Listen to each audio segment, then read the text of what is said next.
What's the worst thing you can do in retirement? It's not running out of money. It's not a bad investment decision. It's not even claiming Social Security at the wrong time. In my experience, the worst thing you can do in retirement is to get to the finish line financially secure and realize you don't actually know how to live the life that you've worked so hard to build. I've sat across people with 2 million, 3 million, sometimes even more, and they feel anxious, not because they didn't have enough, but because they had never defined what enough meant for their life. And that's a dangerous place to be because retirement doesn't automatically create that clarity. It gives you more time with whatever mindset you already have. Today, I want to walk you through 5 regrets people consistently express at the end of their life and why understanding them now might completely change the way you approach your retirement. If we haven't met yet, I'm Jonathan Bednar, certified financial planner, co-owner of Paradigm Wealth Partners here in Knoxville, Tennessee. And for over 15 years, I've worked with retirees and people within 5 years of retirement. And one thing becomes very clear. Retirement problems are rarely math problems. They're actually meaning problems. A few years ago, I was meeting with a client and we had already completely laid out their financial plan. They were ready to retire financially. Everything from the numbers worked. We had run all the numbers every direction. Their income plan was solid. Their tax strategy had been dialed in. We had discussed and analyzed and positioned their portfolio. On paper, it was a green light. But in one meeting, he looked at me and he said, "Jonathan, I don't know who I am without work." And that stuck with me. You see, a lot of who we identify as in our lives is by our profession, by our career. And so when you come to the end of your working career and you're entering retirement, one of the things that people struggle with was, what am I going to identify as? How do I move into this phase of life that is retirement that I've built for and I've saved for and I've worked for, when the only thing I know how to identify myself by is by my career? So the math was done in the situation, but the meaning wasn't. We had built the financial plan, but he hadn't built the life plan yet. And that's when I started to intentionally having deeper conversations with clients about their retirement, what it looks like, not just what it pays. Because retirement isn't just about stopping work, it's about starting something new. And if we don't think carefully about that, we risk drifting. So why does this matter? There's been a lot written over the years about what people regret the most at the end of their life. Hospice nurses, researchers, and those who've spent time with people in their final season have documented something powerful. When time becomes limited, clarity increases, and almost none of the regrets center around money. In fact, they're not about investment returns at all. They're not about tax strategies. They're not about should I have done the Roth conversion or maximizing Social Security. They're about how their life and time was spent, who they spent it with, and whether life was lived intentionally. This should get our attention because retirement is one stage of life where you have more control over your time than ever before. So let's walk through the most common regrets we see. And as we go, I want you to quietly evaluate your own life, not with guilt, but with awareness, because awareness now prevents greater regret later on in life. So let's talk about the 5 regrets. The first one is, I wish I lived a life true to myself. The most common regret people share is this.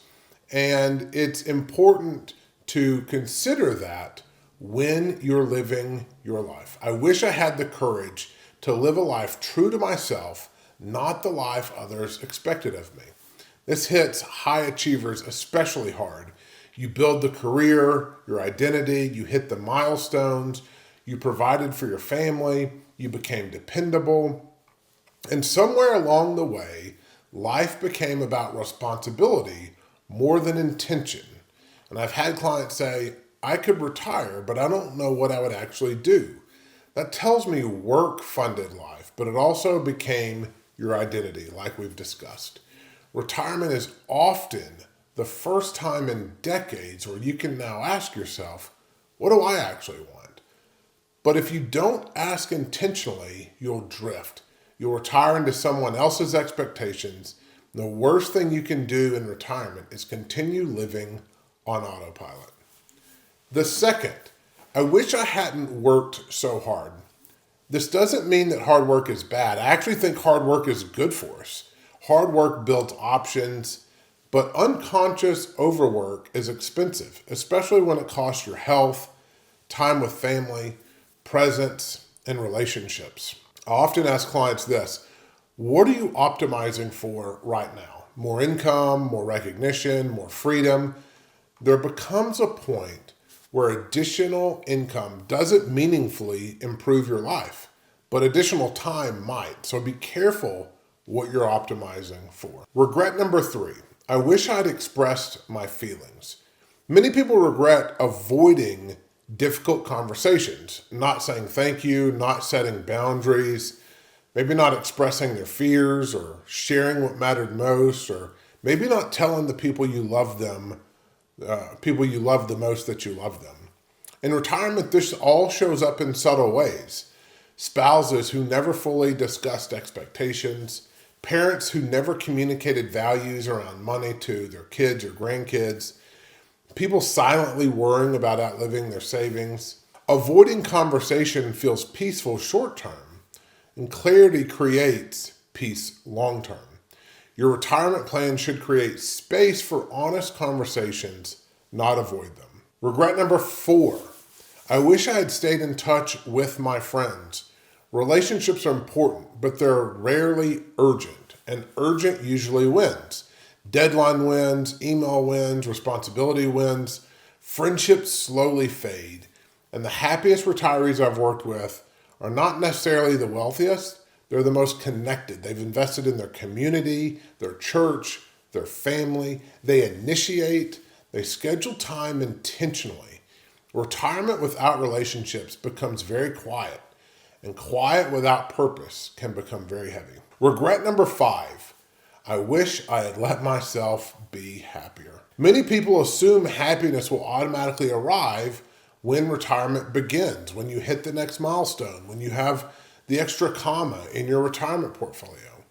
When I retire, then I'll relax. When the market stabilizes, then I'll feel better. But happiness isn't automatic. It doesn't come to you just because you hit the next milestone. I've seen retirees in identical financial planning positions, financial retirement positions, respond very differently. One chooses anxiety, the other chooses gratitude. This mindset is what sets you up for success in retirement. Retirement gives you the time, but it doesn't choose your perspective. You've got to prepare yourself to have the right mindset in retirement so that you're choosing gratitude and allowing yourself to be happy and enjoy retirement. So what does this whole thing have to do with retirement planning? Everything, because money is a tool. And if that tool isn't aligned with your values, it won't create fulfillment. You can have the perfect tax strategy, the perfect withdrawal rate, the perfect asset allocation, and still feel unsettled. The worst thing you can do in retirement isn't a technical mistake. It's drifting into expectations, drifting into busyness, drifting into isolation, drifting into fear. The best retirements I've seen combine 2 things: financial clarity and life clarity.